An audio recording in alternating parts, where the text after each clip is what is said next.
Nous retrouvons le berceau du monde dans ce musée monumental. C'est une vitrine de ce qui est capable de faire l'Égypte d'aujourd'hui. Je trouve que ces reines, elles nous ont montré le chemin. Madame la ministre, bonjour. Bonjour. Merci de m'avoir accordé cet entretien. Si vous pouvez qualifier avec des adjectifs les liens historiques et culturels entre la France et l'Égypte. Les liens entre la France et l'Égypte, ils sont historiques.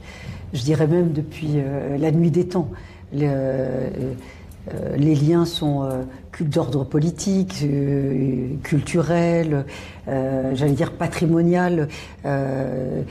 Tout y est entre l'Égypte et la France. Aujourd'hui, le partenariat entre la France et l'Égypte sont à un très haut niveau, puisque il y a un partenariat qui a été signé entre nos deux chefs d'État, qui est à un niveau historique également, et c'est un partenariat de coopération stratégique, dans lequel beaucoup de secteurs sont abordés, l'économie, l'industrie, beaucoup d'aspects sont évidemment intégrés dans ce partenariat, militaire, sécuritaire, beaucoup d'éléments. Mais il y a un volet important qui n'est pas sous-estimé, bien au contraire, et si je suis là, ça témoigne de la volonté des deux présidents, que la culture soit à un très haut niveau de coopération et d'engagement des deux pays l'un vis-à-vis de l'autre. Et donc, je peux dire que le partenariat entre l'Égypte et la France n'a jamais été aussi bon, aussi excellent et aussi meilleur, si je puis dire.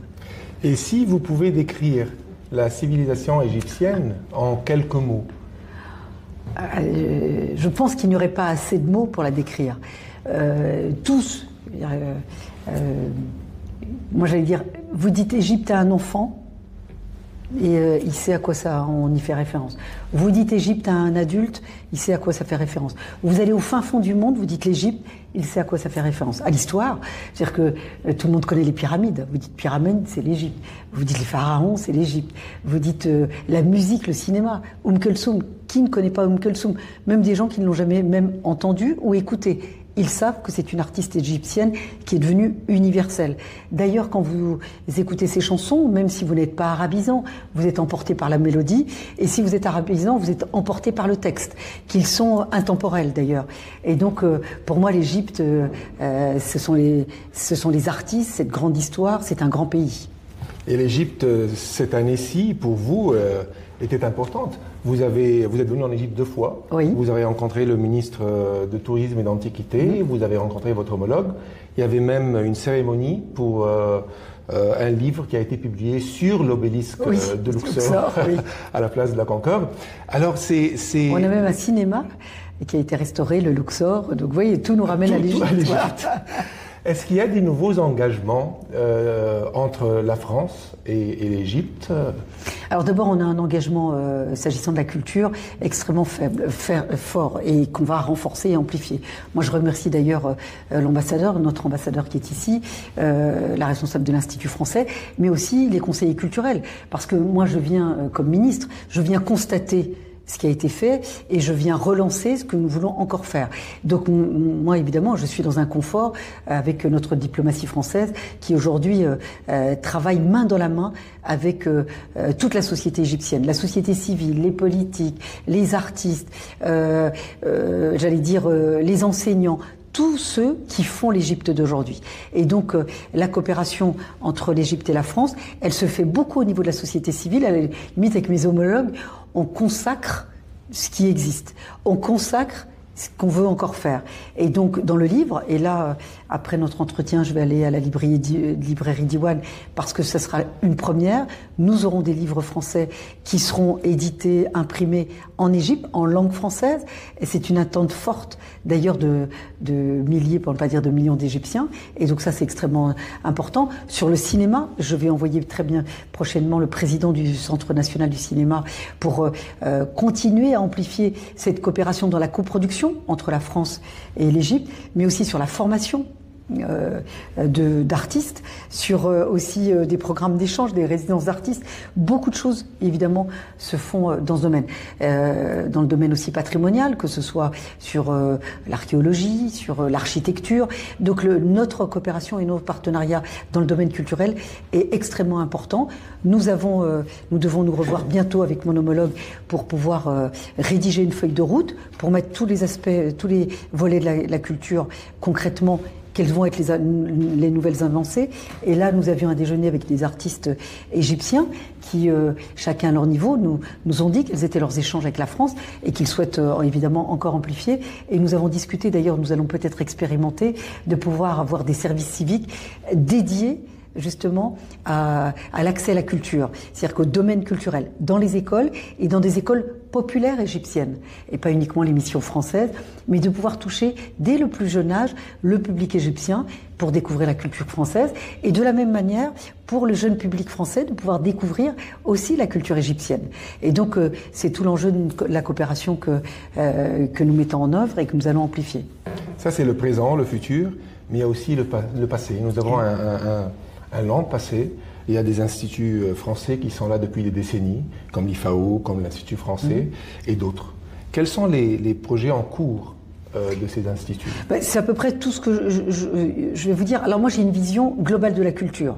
Je vais pas vous dire, alors l'Institut va faire ça, l'IFAO va faire ça, l'ambassade va faire ça. Moi j'ai une vision globale je suis ministre de la Culture française. Je souhaite que le partenariat avec l'Égypte couvre tous les domaines. La musique, les industries créatives et culturelles, sur lesquelles nous avons une co-tutelle avec le ministère de l'économie, par exemple, parce qu'il y a des aspects de nouvelles technologies, de numérique, de croissance et d'innovation technologique, et donc qui n'est pas uniquement sous la tutelle du ministère de la Culture. Donc, industrie culturelle et créative. Par exemple, nous parlions de l'animation. En Égypte, vous êtes très fort dans le film d'animation. Nous parlions de la bande dessinée, avec un partenariat que nous avons avec certains festivals.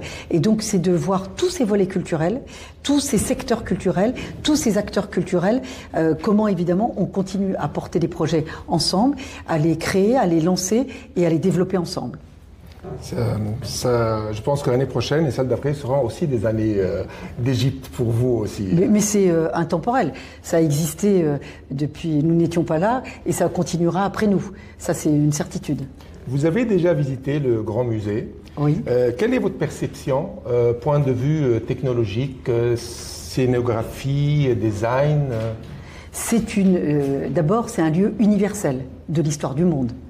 On retrouve le berceau de la civilisation et du monde. C'est monumental.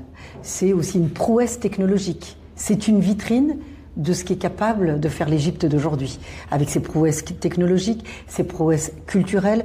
C'est-à-dire avec son histoire, elle se projette dans l'avenir avec les technologies qu'elle a utilisées dans le cadre de ce musée. La muséographie est exceptionnelle, la scénographie est exceptionnelle. Alors vous allez me dire, ce qui est exposé est exceptionnel.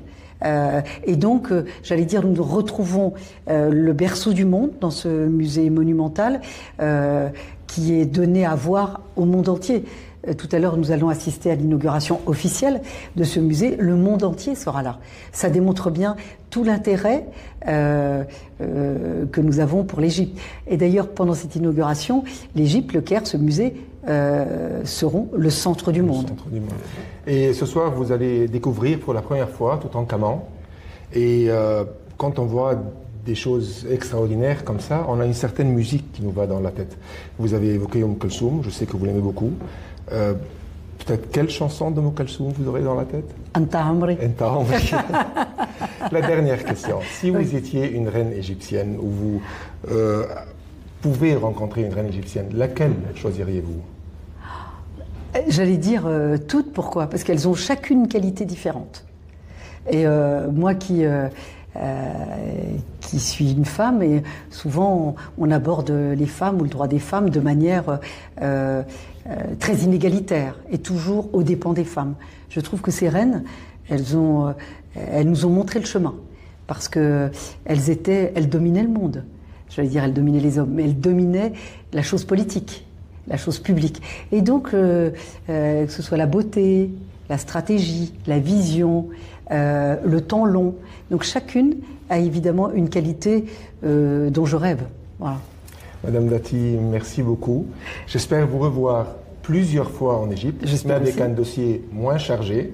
Comme ça, vous pouvez savourer plus la culture. Mais c'est ce que je vous disais au départ. Vous ne venez pas en Égypte. D'abord, vous n'arrivez pas en Égypte comme avant, vous en partez différemment. Ce type de pays, quand vous arrivez ici, j'allais dire, bouleverse vos émotions et votre sensibilité. C'est un pays riche, qui bouleverse aussi. C'est une terre qui bouleverse l'histoire, qui bouleverse votre vision et qui bouleverse aussi vos émotions et votre sensibilité. Merci beaucoup, madame. Merci à vous. Merci. Merci.